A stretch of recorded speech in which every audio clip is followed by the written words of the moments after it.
สวัสดีครับผู้ฟังทุกท่านครับพบกับรายการรักสิ่งแวดล้อมทางสวทแพร่ FM 91เมกะเฮิรตซ์ครับเริ่มต้นกันเช้าวันพฤหัสบดีที่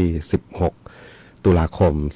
2568อยู่กับผมแสวงเป้าเพชรเป็นผู้ดำเนินรายการครับห่างหายกันไป2วันเนาะพอดีมีภารกิจเดินทางนะครับไปราชการที่จังหวัดเชียงใหม่นะวันที่14 15นะ2วันนะเมื่อวานก็กลับมาช่วงค่ำนะแล้วก็ต้องบอกมาพร้อมไม่รู้ฝนมันทางไหน แต่ว่าตั้งแต่จังหวัดเชียงใหม่นะเชียงใหม่นี่ฝนตกตั้งแต่ช่วงเช้าเช้าวันที่15นะเช้ามืดนะฟ้าก็แรงครึ่งครึ่ง ฝนเปลี่ยนฤดูกาลหรือเปล่าหมดฝนหรือเปล่านะไม่แน่ใจนะแต่ว่าเมื่อวานนี่ฟ้าฉ่ำฝนนะเกือบทั้งวันนะครับแล้วก็มาเดินทางกลับมาเมืองแพร่นี่ก็เจอฝนมาตั้งแต่ราวๆลำพูนเนาะหลังลำพูนมาเข้าลำปางนี่ก็เริ่มฝนมากขึ้นนะกลุ่มเมฆหนาขึ้นนะจนถึงเมืองแพร่เรานะครับนะแล้วก็ข่าวสารต่างๆก็ยังมีเหมือนกับควันหลงเหมือนกันเนาะบางพื้นที่ที่มีเป็นลักษณะน้ำป่าลงมาเนาะน้ำไหลจากดอยลงมาแล้วก็สร้างความเสียหายเกิดขึ้นกับบ้านเรือนนะถึงแม้อาจจะเสียหายไม่เยอะเพราะว่าบางคนบอกมันไม่มีให้เสียแล้วเนาะตามข่าวจริงๆเลยนะเพราะว่าคือมันไปรอบนึงแล้วเนาะแล้วก็ตอนนี้เนี่ยที่เสียก็เสียไปแล้วเนาะแล้วก็ส่วนหนึ่งก็ยังอยู่บนที่สูงอยู่ก็ถือว่ายังเป็นควันหลงก็ได้เนาะสำหรับทางบ้านเรานะครับแต่ทางที่มันน่าจะเริ่มหมดไปแล้วเนาะเรื่องของฝนฟ้าที่สร้างความเสียหายแบบนี้นะครับก็ถือได้ว่าคือภัยธรรมชาตินะครับนะธรรมชาติคือมันไม่รู้หรอกเนาะวันพรุ่งนี้มะรืนนี้นะและหรือแม้แต่ชั่วโมงข้างหน้าเนี่ยนะอาจจะเปลี่ยนไปบ้างนะครับนะเพราะมันเป็นสิ่งที่เกิดขึ้นในอนาคตนะสิ่งที่เกิดมาแล้วในอดีตนะก็รู้เนาะพอรู้ว่ามันเกิดมาเนาะเกิดมาแล้วแล้วก็เรียนรู้ไปนะครับนะก็ต้องเหมือนกับเฝ้าระวังตลอด มีเมฆฝนมาตกหนาเม็ดนี่ก็เอานะก็ต้องดูนิดหนึ่งเนาะแล้วก็หลายพื้นที่ภาคกลางก็ยังถือว่าหนักหนาสาหัสเนาะดูข่าวแต่ละวันก็จะมีเรื่องของน้ำท่วมนะเยอะนะภาคกลางนะครับนะเขื่อนเจ้าพระยาเนี่ยหนักสุด ระบายเยอะไปก็ใต้ก็ท่วมนะระบายน้อยเหนือก็ท่วมนะต้องชั่งน้ำหนักให้ดี นะครับวันนี้พบกันเช่นเคยกับช่วงเวลาของรายการรักสิ่งแวดล้อมท่านผู้ฟังที่ติดตามรับฟังอยู่ครับอยากจะฟังเพลงบทเพลงเพื่อชีวิตก็สามารถที่จะแนะนำได้ครับทางโทรศัพท์0545235516ครับนะแฟนเพจก็พิมพ์คอมเมนต์ไว้ได้กับช่วงเวลาของรายการรักสิ่งแวดล้อมครับ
9:27 นาทีครับกับช่วงเวลาของรายการรักสิ่งแวดล้อมทางสวทแพร่ FM 91 เมกะเฮิรตซ์ครับนะสำหรับบทเพลงที่ท่านผู้ฟังถามถึงเข้ามาครับนะเพราะเป็นกรรมกรครับนะแล้วก็เพลงก่อนหน้านี้นะรอยจุบนฝ่าเท้าที่ท่านผู้ฟังถามถึงเข้ามาครับนะคุณเกษตรนะบอกวันนี้เกษตรมาแล้ว จากไหนโป้งเบาหวายเนาะถามถึงเพลงขี้เมาใจดีเดี๋ยวจัดให้ฟังเนาะสำหรับท่านผู้ฟังที่ถามถึงเพลงนี้อยู่นะครับนะจะดีจริงหรือเปล่า นะครับแล้วก็เข้ามาวันนี้นี่วันที่16แต่วันนี้นี่ที่จริงก็ข่าวเมื่อเช้าก็นะเห็นเขาเรียกอะไรนะเป็นการกระตุ้นเนาะ คนที่บางคนก็ไม่ได้รู้นะอย่างผู้จัดรายการเนี่ยไม่ค่อยไม่ได้รู้แล้วบางทีก็ไม่ได้นึกไม่ได้ออกหรอกว่าวันนี้หวยออกเนาะจะ1 2 3ยังไงไม่มี แต่ว่าพอจะดูข่าวปุ๊บเนี่ยนี่นะ16หวยออกเนาะเลขไม่รู้อะนะเต็มไปหมด ก็บอกว่าอะไรนะเช้าวุ่นวายสายตื่นเต้นเย็นอะไรไม่รู้เนาะก็เอาพอดีพองามนะครับนะสำหรับท่านฟังที่เสี่ยงโชคเสี่ยงดวงต่างๆนะครับนะก็ถือว่าเป็นความเสี่ยงเป็นความคาดหวังนะที่ต้องการจะซื้อแล้วลงทุนน้อยเนาะแต่หวังกำไรเยอะนะหวังได้เยอะ ส่วนที่ไม่ต้องหวังคืออะไรก็เลยนะไม่ต้องอะไรอาจจะลงทุนครึ่งหนึ่งเนาะแล้วก็ได้ครึ่งหนึ่งเพิ่มขึ้นมานะคนละครึ่งนะครับนะต้องบอกว่าตอนนี้นี่คึกคักมากเนาะถามไถ่คนไหนก็นะทั้งฝากฝั่งคนที่จะรอลงทะเบียนคนละครึ่งนะหมายถึงฝั่งที่คนใช้งานนะคนที่ต้องการจะซื้อสินค้าเองก็ตื่นเต้นนะจะได้ใช้คนละครึ่งละนะซื้อของ100ได้ของที่มีมูลค่า200 บาทอย่างเงี้ยนะนะคือลงทุนครึ่งหนึ่งได้ครึ่งหนึ่งเพิ่ม นะครับส่วนอีกด้านหนึ่งนะฝากฝั่งของคนที่จะขายนะพ่อค้าแม่ค้านะอันนี้อาจก็ตื่นเต้นแหละเนาะตื่นเต้นบางส่วนก็คือกังวลนะเรื่องของการเก็บภาษีย้อนหลังเรื่องของระบบระเบียบต่างๆนะครับเป็นความกังวลเนาะนะครับนะซึ่งทางดูเหมือนจะเป็นท่านนายกเนาะก็บอกแล้วไม่มีจะภาษีย้อนหลังไม่มีนะครับนะก็คลายความกังวลได้เนาะส่วนคนที่เคยเขาเรียกนะเคยลงทะเบียนอยู่แล้วนะครับครั้งเดิมนะประโยชน์ต่างๆที่ได้รับก็น่าจะเรียกว่าสร้างความคึกคักให้นะกับวงการการค้าการขายได้นะครับนะแล้วก็ต้องบอกหลายคนก็รอคอยที่จะใช้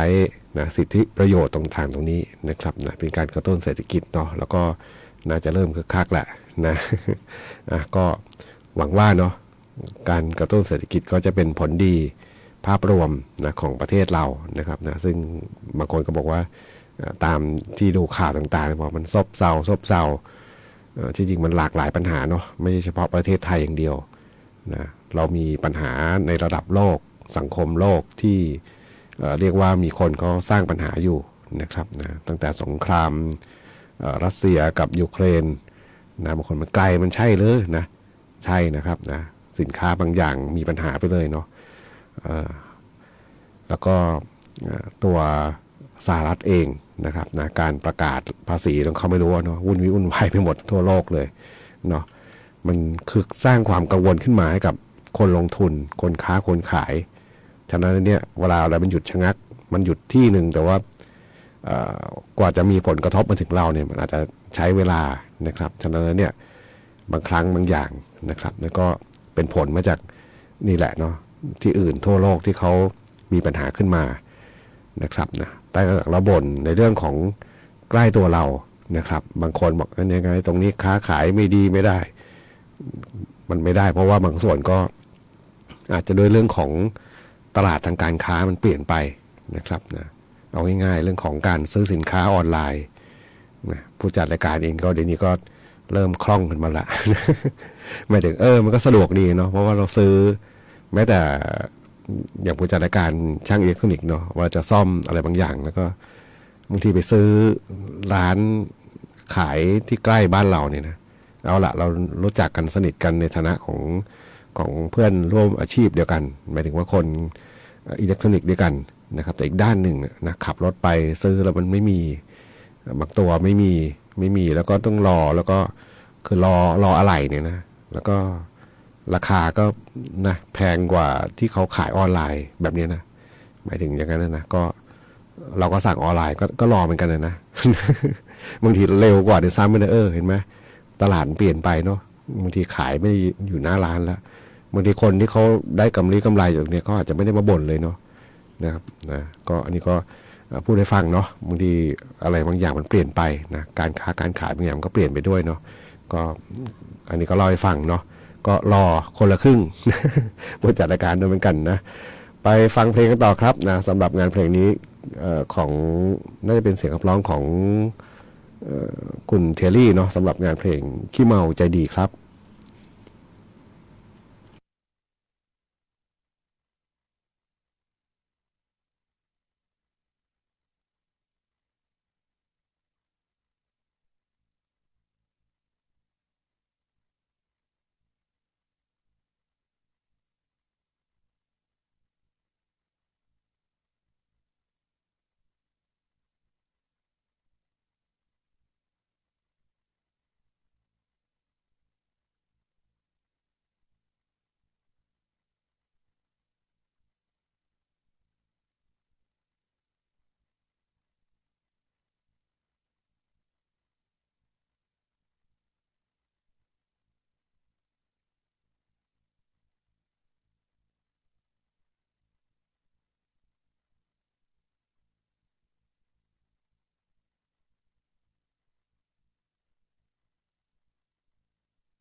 9:46 นาทีครับกับช่วงเวลาของรายการรักสิ่งแวดล้อมทางสวทแพร่ FM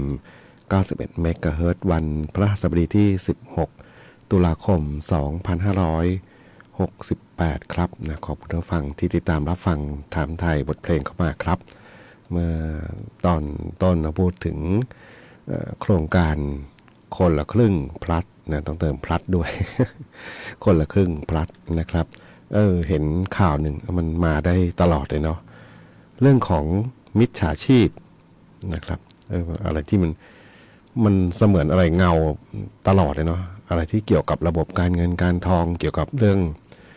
สิทธิประโยชน์ทั้งหลายเกือบทุกอย่างเลยนะมิจฉาชีพเนี่ยบางทีก็เหมือนเงาตามมาตลอดนะข่าวออกมาแล้วนะเรื่องของระวังมิจฉาชีพนะเขาบอกแอบอ้างนะช่วยร้านค้าลงทะเบียนโครงการคนละครึ่งพลัดนะครับนี่คือมิจฉาชีพนะไปแอบอ้างกับร้านค้านะช่วยลงทะเบียนให้เนี่ยแบบนี้นะเนาะซึ่งมิจฉาชีพบอกเริ่มระบาดอีกแล้วแอบอ้างชื่อโครงการคนละครึ่งพลัดเพื่อที่จะหลอกเหยื่อนะ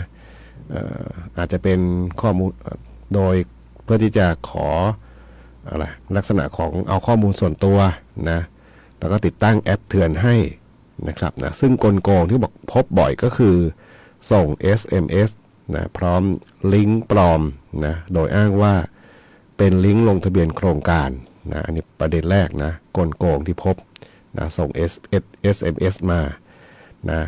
แล้วก็หลอกนะส่งลิงก์ปลอมมานะบอกเป็นโครงการคนละครึ่งนะสองก็คือสร้างเพจหรือว่าโพสต์ปลอมขึ้นมาอันนี้สร้างง่ายมากนะผมว่านะแฟนเพจนี่ใครก็สร้างได้นะต้องพึงระวังอย่างยิ่งเลยนะครับรอให้ติดตั้งแอปนะที่ไม่ปลอดภัยนะครับนะรอให้ติดตั้งแอปที่ไม่ปลอดภัยอันนี้ต้องอยู่ที่คนที่ใช้สมาร์ทโฟนละเนาะเพราะแอปที่ไม่ปลอดภัยเนี่ยนะมันจะโทรศัพท์เราจะถามนะว่าเรายินยอมให้ติดตั้งนี้ไหมนะแอปนามสกุลโดยทั่วไป Android ก็คือ.apk นะครับนะถ้าเราจะติดตั้งเนี่ยมันจะถามนะแต่ถ้าเรามั่นใจหมายถึงว่าเราเป็นคนทำแอปเองหมายถึงว่า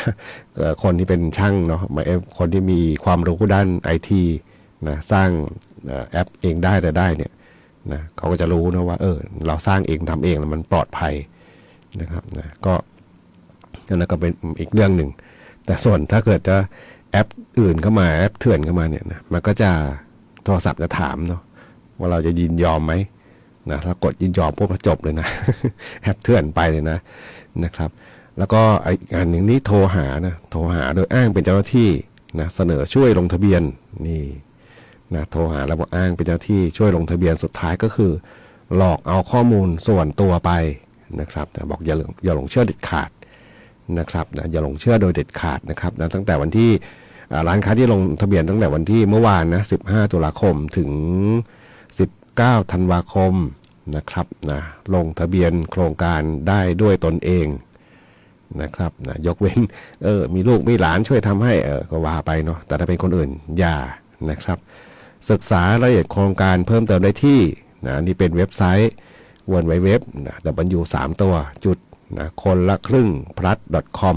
นะคนละครึ่งนี่เป็นภาษาไทยนะคนละครึ่ง plus .com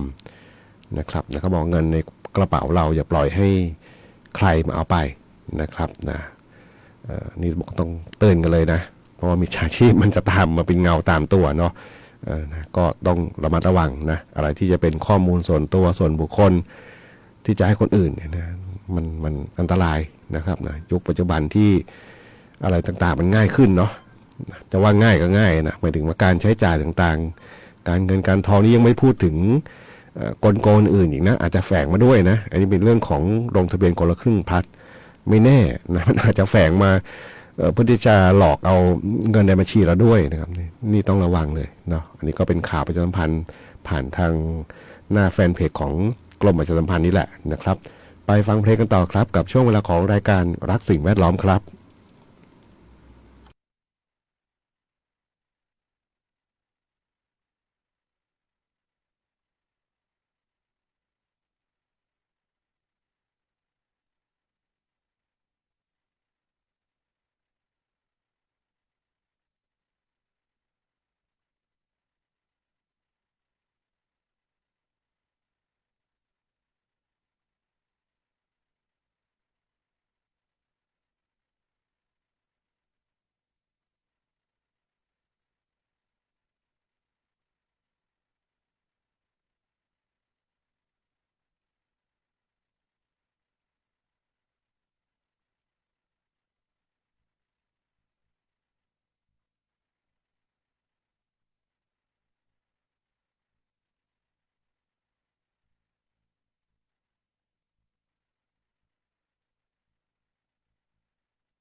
ได้รับฟังผ่านไปครับนะกับบทเพลงรักคุณเท่าฟ้าของคุณเทลลี่เมฆวัฒนาครับนะขออภัยท่านผู้ฟังเลยเนาะคุณแม่คุณครูเนาะท่านที่กำลังเล่าเลย เรื่องของคนละครึ่งเนี่ยบอกเคยลง